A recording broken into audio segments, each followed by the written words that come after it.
Welcome back to another episode of Game Time. I'm Maggie Hale, here to bring you the stats and information you need to know before the game. I would definitely agree with you. We saw that in the first inning when y'all got the bats swinging, going up 6-0. How do you think this affected the mindset of the team for the rest of the game and set the pace? Maggie Hale here with Case Pettis, the home run hitter today. Case, you were the leadoff hitter in the 5th inning. You walked up, did your thing. What was the adjustment you made to get a home run off this pitcher?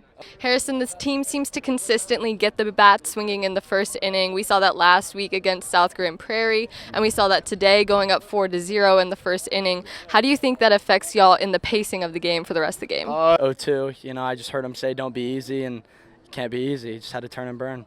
And that 5th inning wasn't very easy. We saw them get a little chippy at third. So what was the conversation in the dugout like to keep your team calm? Quite a defensive struggle, Maggie Hale.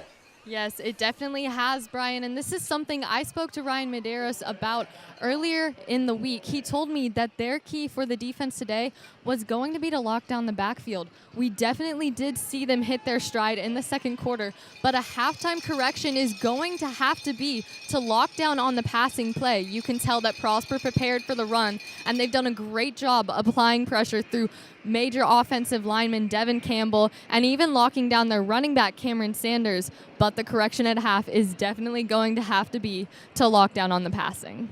Something else you guys really pride yourself on is focusing on going 1-0 every week. This week you did go 1-0, and now we look ahead to next week to Eaton. What is the game plan for them? The Geyer game was a turning point for the Eagles this season, and it's because of offensive addition Jacob DeVinny. The junior joined the team mid-season and made an immediate impact in the past 2 games. He's had 24 carries for 100 yards and even putting up a touchdown against Geyer. Game, Maggie Hale, that must have fired up the sideline. I definitely did. The energy down here definitely had a shift, and I think that's why we saw the offense move the way they did in this last play of the third quarter. I'm not going to say I predicted it, but I did talk about Aiden Ciano and his big stops after the first quarter, so let's hope to see some more from him in this final quarter. I'm here with Jackson Berry, our star quarterback of the game.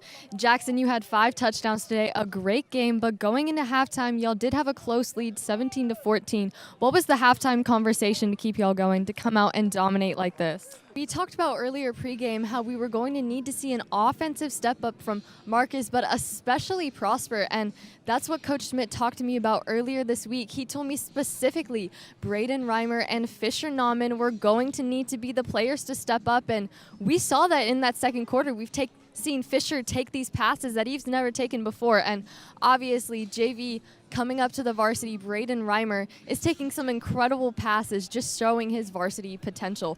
But behind every great quarterback are even better assets, and tight end Cameron Harpool proved to be Berry's go-to guy. Harpool ended the night with 123 yards for 6 catches, putting him at an average of about 20 yards a catch. This newly formed offensive powerhouse is going to continue to put out impressive stats all season and continue to be key offensive leaders. One thing that was lacking from the previous matchup was the run game. Last year, Prosper nailed down the offense with the ultimate trio between Jackson Berry and the now graduated Hayden Metcalf and JT Lane. We knew going into tonight's game that it was going to come down to how well both defenses can apply pressure to quarterbacks Berry and Stowers. So far, both teams have done a great job battling it out. Before our boys come out of the locker room, let's go ahead and take a look at some scores from around the district. Looking forward to coming into play today was the return of Jacob DeVinny to the lineup, and Maggie Hale. Jacob's had an impact here early on. Jacob DeVinny definitely has had an impact on Prosper's game today, especially the run game. He is Prosper's best running back behind, obviously, Jackson Berry being able to carry the ball himself. He actually was the first play of the game, was able to pick up 5 yards, and he's seen the ball 2 times since then, picked up a first down both times. And Cade York himself, the Prosper legend, here on the field right now. First off, congratulations on the national title.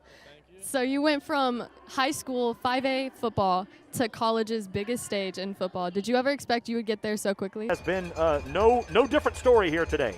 No, it definitely hasn't. And the key to Prosper's game is to make sure that the offense sees the field the most. And they've been doing that today. The connection between Cameron Harpool and Jackson Berry has been solid today, which is why we're seeing the score as it is with Prosper up 10 so far today.